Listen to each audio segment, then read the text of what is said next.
जय हिंद विद्यार्थियों। आज हम अगला टॉपिक लेकर के आपके सामने आए हैं। कक्षा 12 इतिहास पाठ 4 का दूसरा वीडियो है ये। इस वीडियो के अंदर हम चर्चा करेंगे, पहले वीडियो में जैसे हमने चर्चा की थी भारत पर अरबी आक्रमण की। अरबी आक्रमण के अंदर हमने पूरी तरह से ये पढ़ लिया था कि किस प्रकार से अरब से आक्रमण होने शुरू हो जाते हैं और धीरे धीरे ईरान, इराक, सीरिया और मिस्र तक का राज्य इन अरबी आक्रमणकारी और लुटेरों के हाथों में चला जाता है।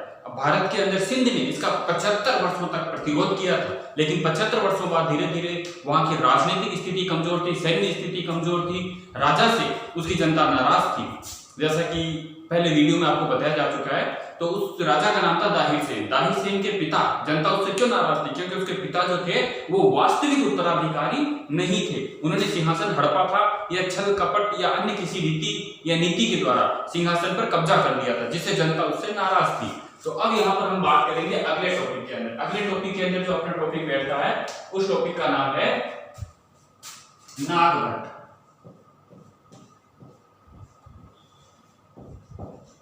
नागभट्ट प्रथम। देखिए, नागभट्ट प्रथम के विषय में यह जानना जरूरी है कि नागभट्ट प्रथम जो था ये जालौर, अवंती और मालवा, यहाँ जो गुर्जर शासक थे, ये गुर्जरों में आते हैं, तो गुर्जर प्रतिहार इनकी उपाधि है, ये भी आप ध्यान रखेंगे।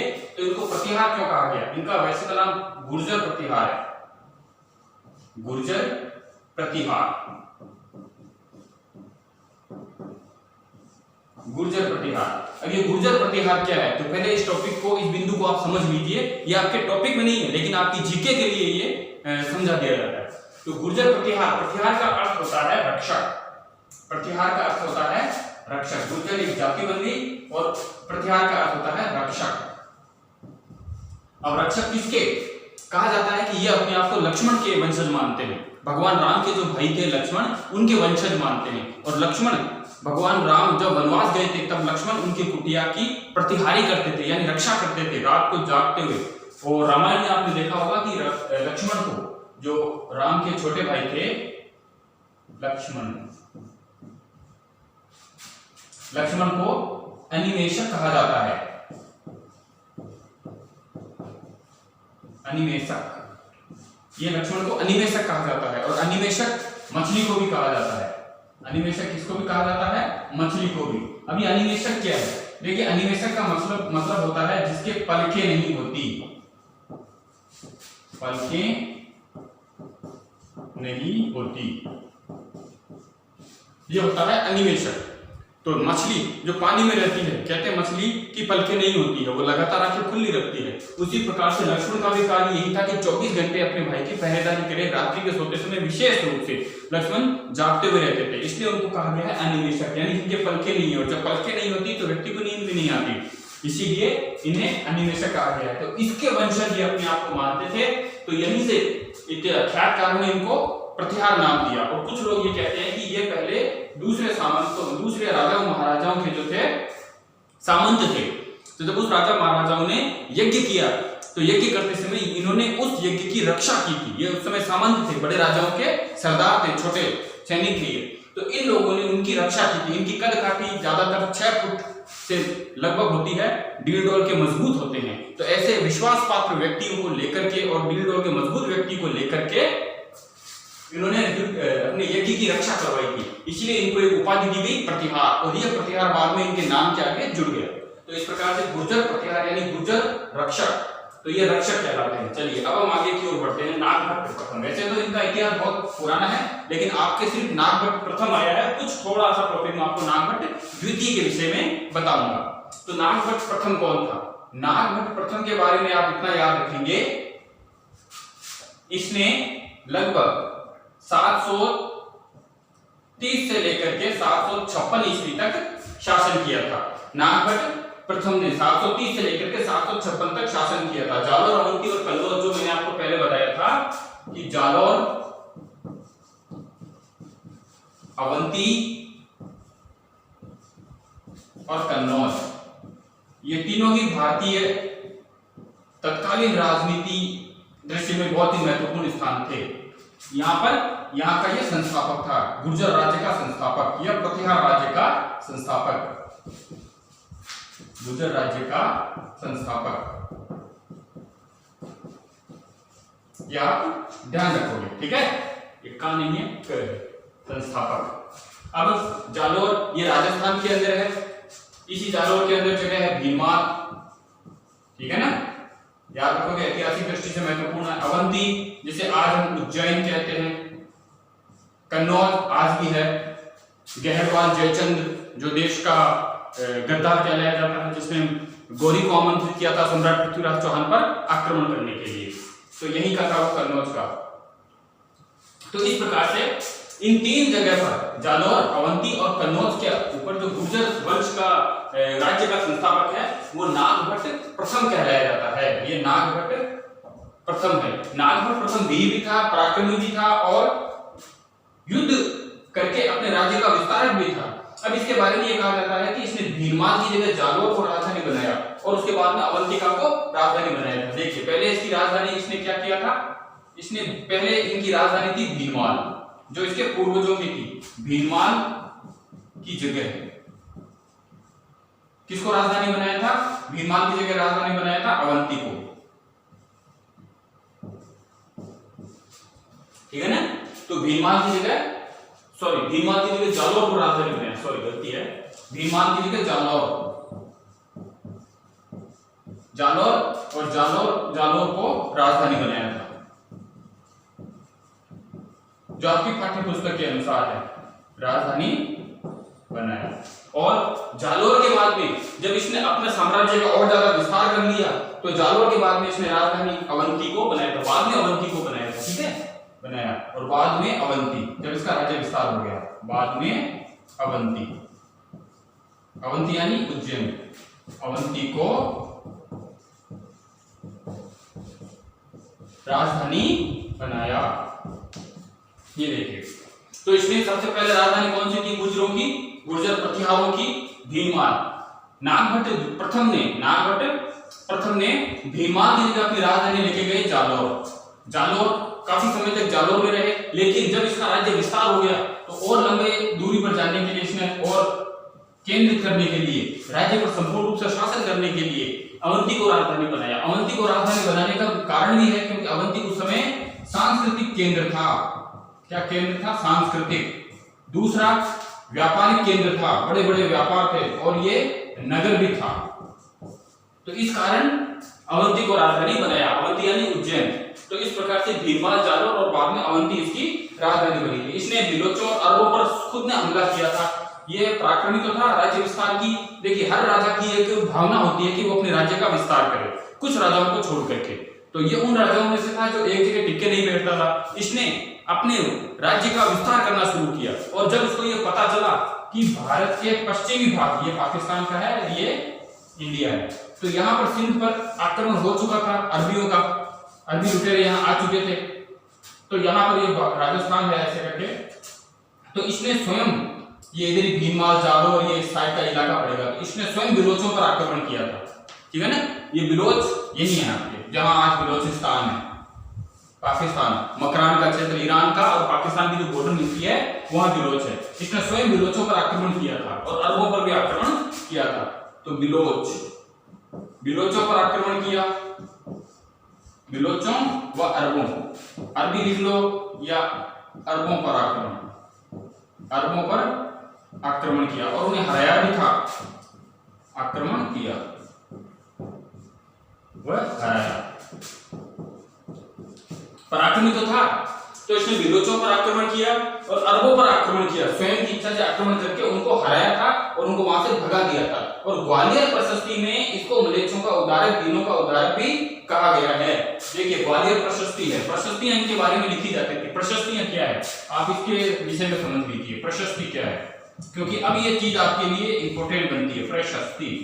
प्रशस्ति होता है किसी की प्रशंसा में लिखे गए लेख या शिलालेख, ठीक है ना। तो प्रशंसा में लिखे गए लेख या शिलालेख,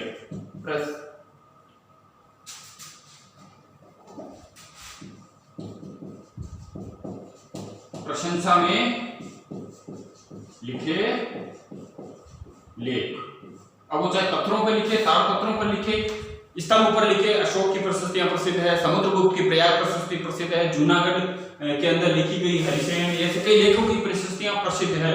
तो उसी में एक प्रशस्ति है। और आपके जो अगला टॉपिक बाद में आएगा राणा कुंभा, तो कुंभा की विजय स्तंभ प्रशस्ति भी बहुत प्रसिद्ध है। राज प्रशस्ति बहुत प्रसिद्ध है, महाराणा राज सिंह के द्वारा लिखवाई गई, जो उसके कवि ने लिखी थी।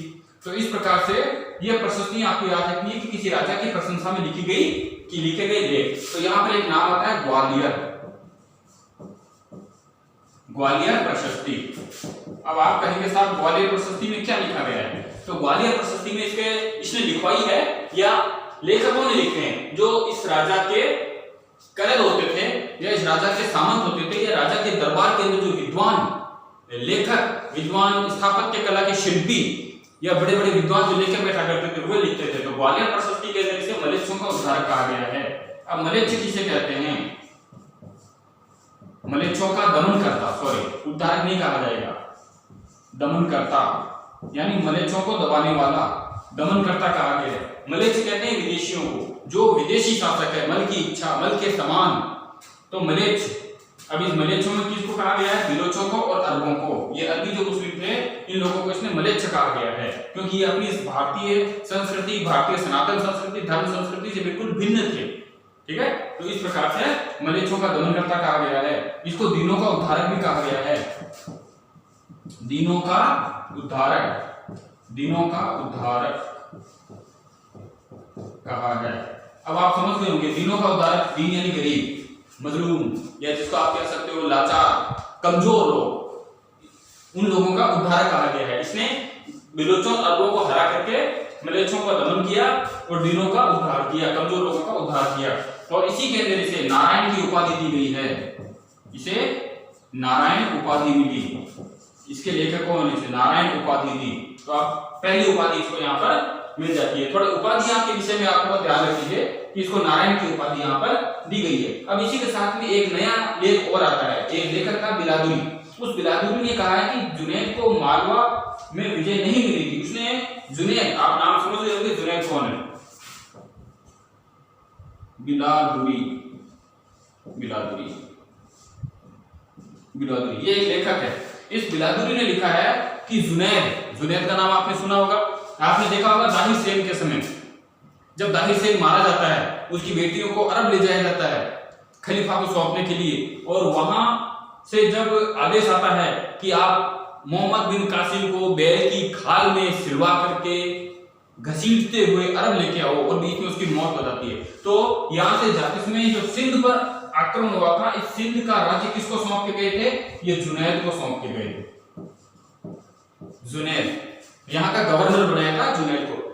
और जुनैद जब यहाँ शासन कर रहा था तो महाराजा दाहिर सेन, ये राजा दाहिर सेन जो था, उसका बेटा, जिसको अरबी इतिहासकार ने हुल्ली शाह या हुल्ला शाह लिखा है और जिसका असली नाम भारतीय इतिहास में जय सिंह आता है, तो उसने वापस आक्रमण किया था सिंध पर और ब्राह्मणाबाद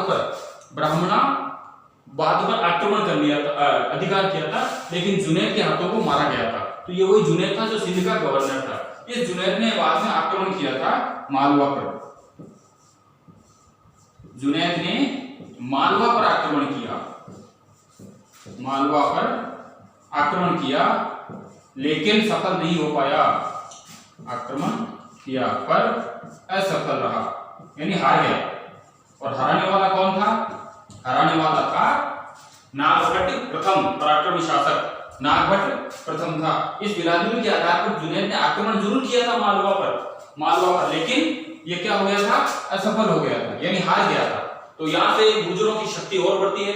गुर्जर ना कहते हैं तो गुर्जर जो इतिहास में उल्लेख आता है ना, देखिए कुछ नाम में कंफ्यूज हो जाते हैं। गुर्जर, गु आधा जर गुर्जर और एक बड़ गुर्जर, तो इस प्रकार से अलग होते हैं। यहाँ जो नाम आ रहा है ना, ये गुर्जर है, ये वाला ये नाम दिया जा रहा है। ये गुर्जर आप प्रयोग में नहीं लोगे, ये गुर्जर वीर जाति, ठीक है, पराक्रमी जाति है, ऐसी बात नहीं है, शासक जाति है, पराक्रमी जाति है। और इनके रंग रूप, कद काठी, इनकी बोलचाल से आप पता चल जाएगा आपको। आज भी गुर्जरों की पहचान देखिए, उनकी पगड़ी, कानों के अंदर सोने के जो अलग तरह की बालियां या कड़े पहने जाते हैं हाथों में, उनसे इनकी पहचान हो जाती है। इनकी रोबीली मूछें, यानी एक तरीके से ये शासक जाति थी। और लंबे समय तक इसने राजस्थान ही नहीं बल्कि पश्चिमी भारत के बड़े हिस्से पर शासन किया था। और पश्चिमी राजस्थान से जो भी जातियां संबंधित है लगभग, वो सारी की सारी शासक जातियां वीर और पराक्रमी जाति है। चाहे वो राठौड़ों से संबंधित हो, चाहे चौहान हो, चाहे वो सिख हो, चाहे हरियाणा से संबंधित हो, राजस्थान में गुर्जर जाति आ जाए, कोई भी हो, तो ये सारी की सारी वीर जातियां हैं, क्योंकि यहाँ पर इनको एक तो भौगोलिक स्थिति देखिए राजस्थान की, पूरा पानी की कमी है, यहाँ पर रेगिस्तान का इलाका है, पेड़ पौधे बहुत कम पाए जाते हैं, दुरूह जीवन है, दुष्कर जीवन है, यहाँ पर्यावरण से भी लड़ना पड़ता है और ऊपर से विदेशियों से भी लड़ना पड़ा था। तो एक प्रकार से वीरता इनके कण में बसी हुई, वग्रज में बसी हुई थी। तो इस प्रकार से हम आगे की ओर बढ़ते हैं। अब बिलावली का बाद में एक अगला और एक आता है जिसका नाम है नवसारी अभिलेख। इसको नवसारी भी कहा जाता है, ठीक है, नवसारी। इसको देखो इतिहास के अंदर कई जगह नवसारी, ठीक है ना, इतिहास में इसको नवसारी भी कहा जाता है और कुछ लेखकों ने इसको नौसारी भी कहा है। नौसारी, नवसारी लेख, ये अभिलेख है। तो इस अभिलेख के अंदर ये नवसारी लेख ये अभिलेख है। उसके अंदर कहा गया है कि हारे हुए जो राजा थे ना, उन हारे हुए राजाओं के अंदर नागभट्ट का कहीं नाम नहीं मिलता है। जो एक लिस्ट बनाई गई थी हारे हुए राजाओं की, जो शायद अरबों से या बिलोचों से या किसी कारण से दूसरे राजपूतों से या हारे थे, उनमें हारे राजाओं में कहीं पर भी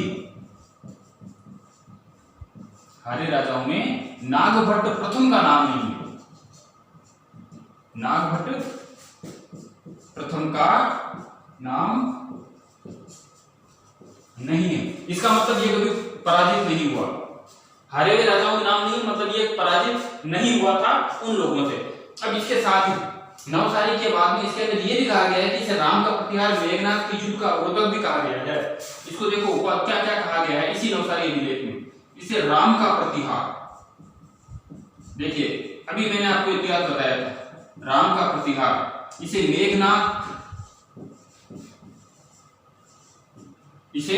मेघनाथ युद्ध का जो क्या नाम उसका, अवरोधक, सॉरी, रोकने के वाला, ठीक है ना। तो मेघनाथ युद्ध, राम का प्रतिहार, मेघनाथ युद्ध का अवरोधक,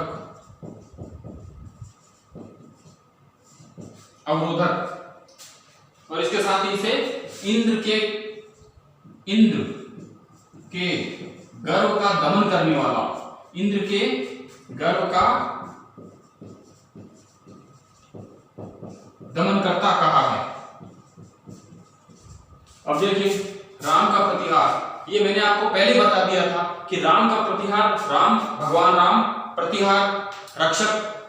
पूरी कथा आपको लक्ष्मण के समय में समझ में आ जाएगी कि किस प्रकार से लक्ष्मण जो थे वो राम के रक्षक बने हुए थे। तो राम का प्रतिहार यानी राम का रक्षक, राम के रक्षक मतलब गुर्जर प्रतिहार। तो इस प्रकार से इनको राम का रक्षक बताया गया है, यानी राम के वंशजों में, भाई का जो वंशज है लक्ष्मण, उनके वंशजों में इनको माना गया है। इसलिए लक्ष्मण को भी प्रतिहार कहा जाता है और इन्होंने अपने लिए उपाधि प्रतिहार चुनी है। मेघनाथ युद्ध का अवरोधक। अब मेघनाथ का वध किसने किया था? लक्ष्मण ने किया था, राम ने नहीं किया था, भगवान राम ने नहीं किया था। तो मेघनाथ युद्ध का अवरोधक, जब मेघनाथ ने युद्ध किया तो उसको रोकने वाला कौन था? लक्ष्मण था। तो इसको फिर से राम के भाई के वंशजों के रूप में चुना है। इंद्र के गर्व का दमन करता, इंद्र जो वैदिक काल के देवताओं में बहुत ही घमंडी देवता माना जाता था, छोटी छोटी बात पर गुस्सा आ जाता था। तो इसका जो घमंड है कई बार तोड़ा है, कभी दुर्वासा ने तोड़ा है, भगवान कृष्ण ने भी इसका गर्व गोवर्धन पर्वत उठा के तोड़ा था। और इंद्र के गर्व को तोड़ने वाला लक्ष्मण भी था, ठीक है ना, जिसने इंद्र का गर्व तोड़ा था। तो इस प्रकार से कुल मिलाकर के इसे लक्ष्मण के अवतारों या लक्ष्मण के वंशजों में ही का वर्णन किया गया। इसके बाद में इसी के कारण नवसारी अभिलेख में इनको कुछ उपाधियां भी दी गई है। अब इस उपाधि के आगे हम चलते हैं, जो आपके नाम आएगा उसमें देखिए इसके बाद में कुछ राजा हुए थे जिसका नाम था कुकस, देवराज, वत्सराज, ठीक है ना। आप ज्यादा याद नहीं रखो तो कुछ याद रख सकते हो। इसके बाद में जो कुछ राजा हुए थे, कुकस, ये तो पराक्रमी था। इसके बाद में राजा हुआ कुकस, देवराज और वत्सराज, ये तीन राजा हुए। लेकिन इतना कोई प्रभाव नहीं छोड़ पाए जितना गुर्जर प्रतिहार के नागभट्ट प्रथम ने छोड़ा था। अब इसके बाद में जो राजा होगा, ठीक है, वत्सराज का बेटा। तो वत्सराज के बाद में वत्सराज जो है ना, ये भी थोड़ा पराक्रमी था लेकिन इतना नहीं था जितना अब होने वाला व्यक्ति आएगा। तो वत्सराज ने, हम साफ कर देते हैं इसको,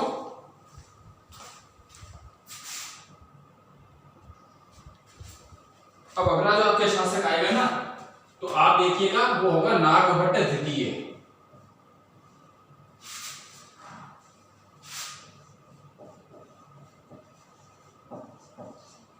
नागभट्ट द्वितीय, एक ही नाम के जब दो राजा हो जाते हैं वंश में तो नागभट्ट प्रथम और नागभट्ट द्वितीय के नाम से संबोधित किया जाता है। नागभट्ट द्वितीय अपने परदादा या सब दादा जो थे, दादा परदादा नागभट्ट प्रथम उससे बहुत ही ज्यादा पराक्रमी था। संस्थापक वो था लेकिन वास्तविक रूप से पराक्रमी आप इसकी पराक्रम की देखिए, लेकिन आपके टॉपिक छोटा सा है इसलिए थोड़े से बात के अंदर हम इसको खत्म कर देंगे। तो नागभट्ट द्वितीय जो थे, आपको याद रखना कि अंतिम जो था ना वो वत्सराज था, ठीक है ना। नागभट्ट प्रथम था, नागभट्ट प्रथम का पुत्र था कुकस्त, कुकस्त के बाद में देवराज, गुर्जर प्रतिहार, और देवराज के बाद में नाम आया था वत्सराज का। तो वत्सराज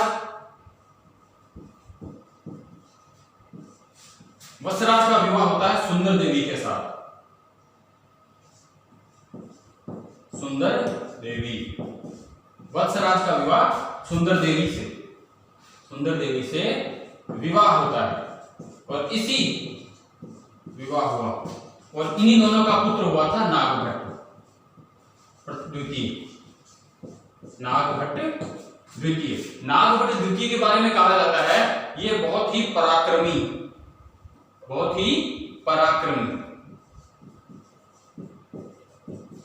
तेजस्वी, वीर, ऐसा व्यक्ति था ये, ठीक है।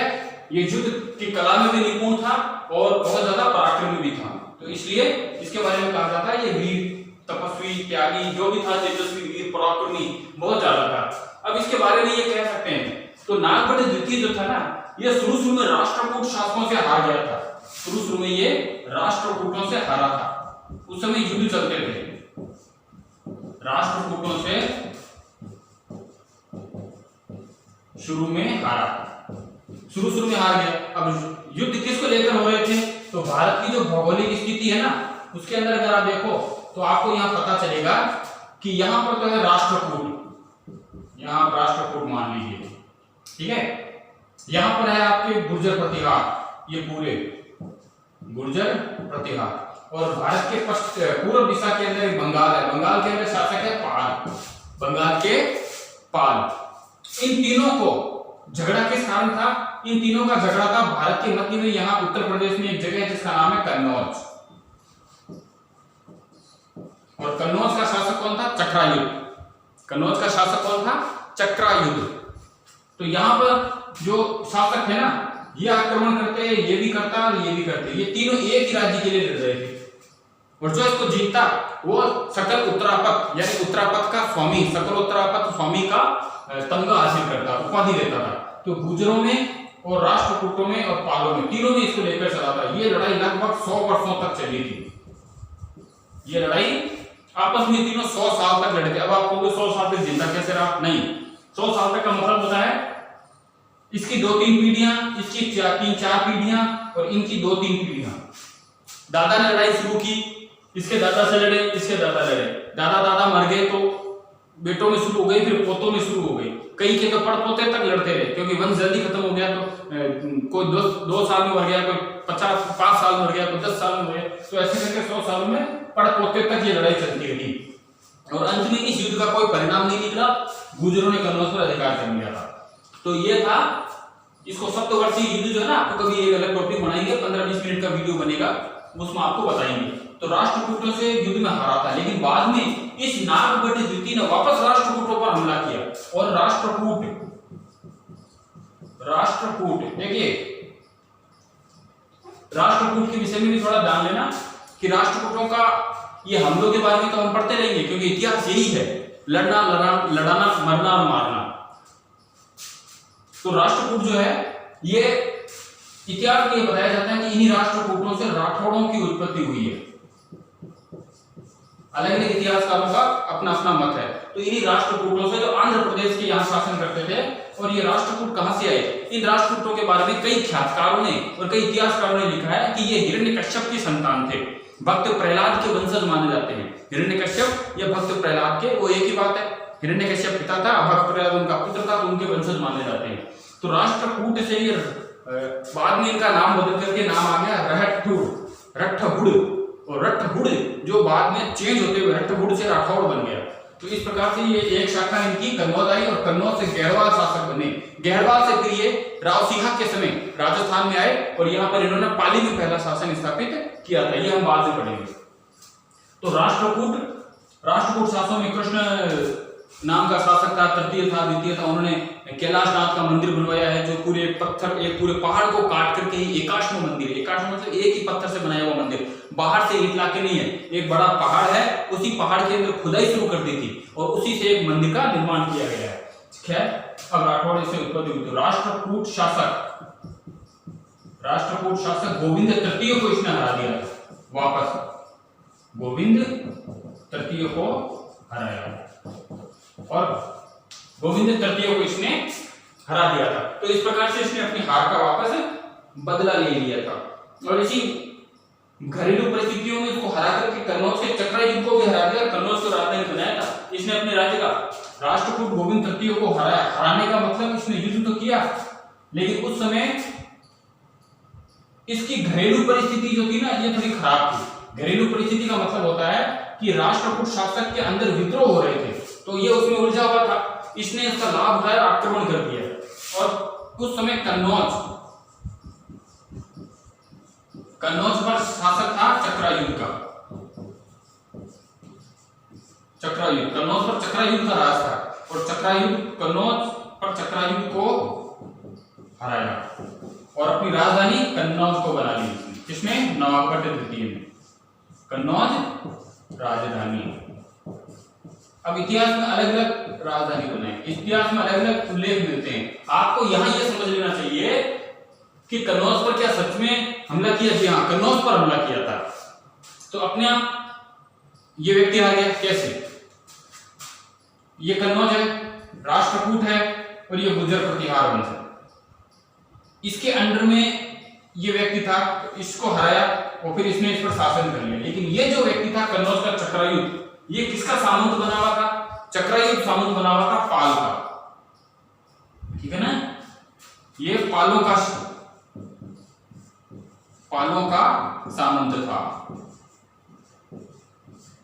सामंत था। अब पाल कहां के थे? बंगाल के। आपको पता है ना, 100 वर्षीय, शतवर्षीय या 100 वर्षीय युद्ध के अंदर तो चक्रयुद्ध किसके सामंत थे या किसका गुलाम था उस समय? पालों का। तो इसने चक्रयुद्ध पर आक्रमण किया और हरा दिया। तो चक्रयुद्ध पर आक्रमण करने का मतलब था पालों पर आक्रमण करना, और इस प्रकार से इसने सीधे सीधे बंगाल से दुश्मनी ले ली थी। और बंगाल का उस समय शासक था धर्मपाल ने भी इस पर आक्रमण किया था। अब पाल शासक धर्मपाल बीच में आएगा, ठीक है? पाल शासक धर्मपाल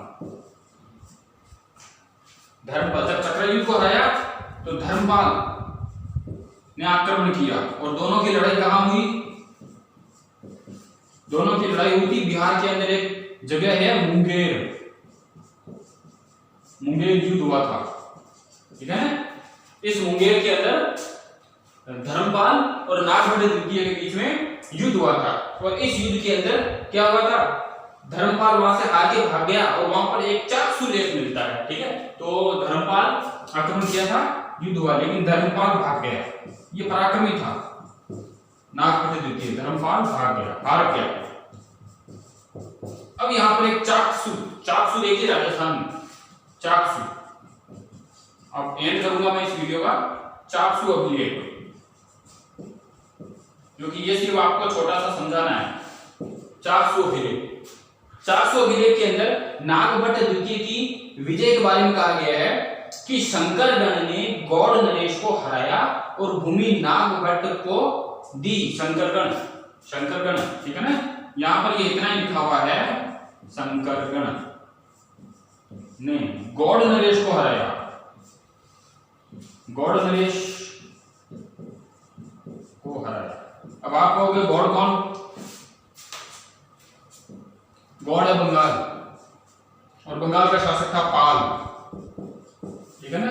क्योंकि हर्षवर्धन के समय में गौड़ शासक शशांक भी हुआ था। तो यहां पर शंकरगण ने गौड़ों को यानी बंगालियों को हरा दिया था, पालों को हरा दिया था, और सारी की सारी भूमि नागभट्ट द्वितीय को दे दी थी। तो इस प्रकार से इसके अंदर ये कहा गया है, ठीक है ना, नागभट्ट द्वितीय को सारी भूमि दे दी। अब एक लेखक आता है दलपत विजय, उसने एक रचना की थी जिसका नाम था खुमान रासो। खुमान रासो के अंदर जो गुहिल ने ना अरबों पर विजय प्राप्त की, ठीक है ना। अब एक अलग लेखक और बताया गया है जिसका नाम है दलपत विजय। दलपत विजय ने एक रचना की थी जिसका नाम था खुमान रासो। ये राजस्थान से खुमान रासो। अब ये खुमान कौन है? ये चित्तौड़ वंश में जो पहले रावण शासक या रावण शाखा राज करती थी उसका है खुमान, गुहिल वंशी। तो इसमें ये लिखा गया है कि गुहिल खुमान ने किस पर आक्रमण किया था? गुहिल खुमान ने अरबों पर विजय प्राप्त की थी, जो नागभट्ट का सामंत था, ठीक है ना। तो इस प्रकार से देखिए, तो खुमान गुहिल या गुहिल खुमान, गुहिल खुमान ने अरबों पर विजय प्राप्त की, यानी इसने अरबों पर आक्रमण किया, अरबों पर विजय पाई। खुमान ने अरबों पर विजय पाई। अब ये उस समय गुहिल खुमान चित्तौड़ का राजा तो था नहीं, क्योंकि गुहिल शाखा थी नहीं, ये सिर्फ राजा थे। ये उस समय नागभट्ट का सामंत था, नागभट्ट द्वितीय का सामंत। ये देखिएगा, इसके बाद में चित्तौड़ का राजवंश जो गुहिल है वो चमका था। तो नागभट्ट द्वितीय का सामंत था खुमान, और दलपत विजय ने खुमान रासो की रचना की जिसमें लिखा कि खुमान ने अरबों पर विजय प्राप्त की। खुमान राजस्थान से अरबों पर आक्रमण करता है और विजय प्राप्त की थी। इस प्रकार से अब यहाँ पर नागभट्ट ने कुछ उपाधियां दी थी। तो नागभट्ट ने परम भट्टारक महाराजाधिराज उपाधि मिली थी। ये जो नागभट्ट है ना, इसी विजय के बाद में नागभट्ट ने उपाधियां धारण की थी खुद के लिए, नागभट्ट द्वितीय उपाधि। पिता ने तो नारायण उपाधि धारण की थी, आपको पता है, लेकिन नागभट्ट द्वितीय को कौन कौन सी उपाधियां दी गई है? परम भट्टारक, महाराजाधिराज,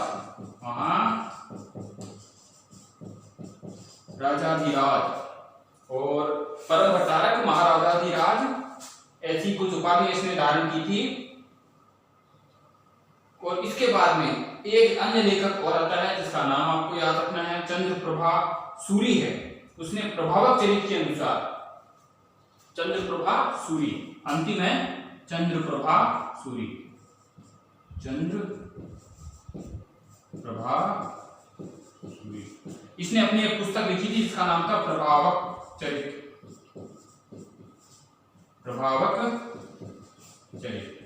इस प्रभावक चरित्र में इसने क्या लिखा है? चंद्रप्रभा सूरी ने लिखा है कि नागभट्ट द्वितीय ने गंगा जल में समाधि ले ली, गंगा जल में जीवित समाधि ली और अपनी लीला या अपना जो देह था उसको त्याग दिया। कुल मिलाकर के गंगा, जिसे हम पवित्र नदी मानते हैं, मां मानते हैं, देव नदी, सुरसरी, देवताओं के नगर से आई हुई नदी मानते हैं, उस गंगा जल के अंदर जीवित समाधि ले ली थी। तो इस प्रकार से नागभट्ट द्वितीय ने भी अपनी जीवन लीला गंगा माता को समर्पित कर दी। ये एक प्रकार का देह त्याग का तरीका होता है, देह त्याग करने का तरीका होता है। पुराने जमाने में ऐसा होता था कि जीवित समाधि ले लेना, जीवित अग्नि में समर्पित हो जाना, अपने शरीर को मरने के बाद पशु पक्षियों को समर्पित करने के लिए कह के जाना, जैसे दादू पंथ या कुछ ऐसे पंथ वाले लोग करते हैं कि मरने के बाद ये शरीर किसी की भूख मिटाने के काम आए। ये एक तरीका होता है। इसी प्रकार से ये तरीका था जल समाधि लेना। रामायण में भी उल्लेख है कि भगवान राम जो थे उन्होंने भी जल समाधि लेकर के अपनी जीवन लीला समाप्त की थी। तो इस प्रकार से अलग अलग मिलते हैं। 2-3 आपको राजा मिलेंगे जिन्होंने जल में समाधि ली थी। कावेरी नदी में भी दक्षिण के एक राजा थे, उसका वर्णन आएगा तब आपको बताऊंगा। तो इस प्रकार से ये गुर्जर प्रतिहार वंश के 2 राजाओं के बारे में आपको बताया गया है। अब इसके बाद में जो अगला टॉपिक अपने बैठेगा वो अगला टॉपिक हम अगले वीडियो में लेंगे। अगला वीडियो अपना बनेगा बप्पा रावल के लिए, ठीक है। बप्पा रावल के बाद में फिर कुछ आधुनिक मध्यकालीन जो राजा महाराजा है वो आपके सामने आएंगे, जिनमें पृथ्वीराज चौहान भी आएगा, महाराणा प्रताप भी आएंगे, सांगा भी आएगा। तो इस प्रकार से ये जो वीर शिरोमणि हैं इनकी एक एक करके युद्ध गाथाएं आपके सामने आएगी। तो आपको आज विशेष तौर से हमें गुर्जर प्रतिहार, वीर गुर्जर प्रतिहार के नागभट्ट प्रथम और नागभट्ट द्वितीय के विषय में आपको बताया है। कोशिश करना और कोशिश ये हमारी है कि हम आपको छोटे से छोटा वीडियो बना के दें, क्योंकि लंबे वीडियो बन जाते हैं तो कई बच्चे देख नहीं पाते। तो हम चाहते हैं कि छोटा वीडियो बनाएं और कोशिश यही है। फिर भी अगर बड़ा हो गया है तो मैं क्षमा चाहता हूँ। कोई सवाल हो आपके मन में किसी भी राजा महाराजा किसी भी टॉपिक से लेकर के तो आप पूछ सकते हैं, आपको उसका वीडियो बना करके या वापस क्लिक करके उत्तर दे दिया जाएगा। जय हिंद, जय भारत।